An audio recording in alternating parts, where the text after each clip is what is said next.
Welcome! Today we will be teaching you about heart disease. During this learning activity, we will discuss what heart disease is, risk factors for heart disease, and things that you and your family can do to prevent or manage heart disease. First, let's look at a video that shows how a healthy heart does its job. Your heart is divided into two sides, the left and the right. Blood from your body enters the right side of your heart. This blood is low in oxygen. Your heart pumps this blood to the lungs. Here, carbon dioxide is removed from the blood and oxygen is added. The blood, now high in oxygen, travels back to your heart, this time entering on the left side, where it is pumped out to the rest of the body by the main pumping chamber. This continuous process ensures your body receives the oxygen and nutrients it requires. That sure is a lot of work for your heart to do, pumping nutrients throughout your entire body. Heart disease occurs when the heart is unable to pump blood and deliver nutrients throughout the body. There are different reasons why the heart is unable to do its job. Sometimes people are born with heart defects, such as poorly shaped valves, vessels, or heart structures. Other times, our vessels become damaged or narrowed, which blocks the circulation throughout the body. A lack of oxygen to the heart can cause a heart attack. And finally, a weak heart muscle is unable to pump oxygen and nutrients effectively. On the left, you can see strong heart muscle. On the right, you can see thin, weakened heart muscle. Next, we will be focusing on risk factors for heart disease. What is a risk factor? Risk factors are conditions that increase a person's chance of developing a disease. Here is a list of risk factors that are known to cause heart disease. That looks like a long list, but what does it all mean? Let's look closer at how each of these affect the heart and its ability to do its job. Cholesterol is a substance that is produced naturally by your body. Too much cholesterol and fat can cause fatty buildup in our blood vessels, causing them to clog. That is what it looks like. In picture A, you can see a healthy blood vessel. In picture B, the cholesterol and fat has stuck to the walls of blood vessels, clogging it and making it harder for blood to get through. Where do you get all of this cholesterol and fat? If you guessed it's from the foods we eat, you're right. Foods that are high in saturated fat, trans fat, and cholesterol make it more likely that your blood vessels will get clogged, like in picture B.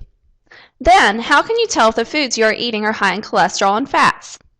Nutrition labels. Nutritional information can be found on the label of the foods we buy. Next, let's take a look at a nutrition label to determine whether the item has any fat or cholesterol. This is a nutrition label for a Big Mac. The yellow arrow points to where you would find the saturated fat. Blue is trans fat and orange is cholesterol. If you want to learn more about nutrition labels, check out kidshealth.org. Smoking is a habit which increases the risk for heart disease. It damages the lungs, which decreases our oxygen exchange. It also worsens the buildup of fatty substances in the blood vessels. The heart is a muscle, and like all muscles, it needs exercise to stay healthy. Without enough physical activity, the heart becomes weak. When the heart muscle is weak, it does not have the ability to pump blood all the way to our toes and our fingertips. When we eat more calories than we burn through physical activity, we become overweight. Everyone has some body fat, but too much excess fat increases our risk for heart disease.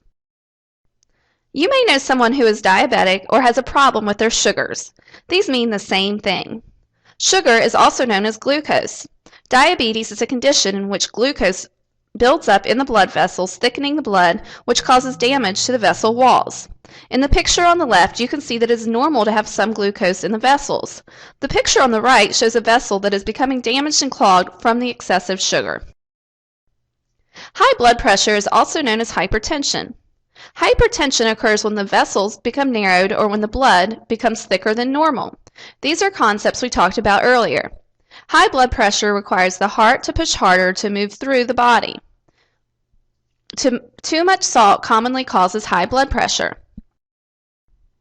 So now that you understand risk factors of heart disease, I bet you can think of some ways to reduce those risks.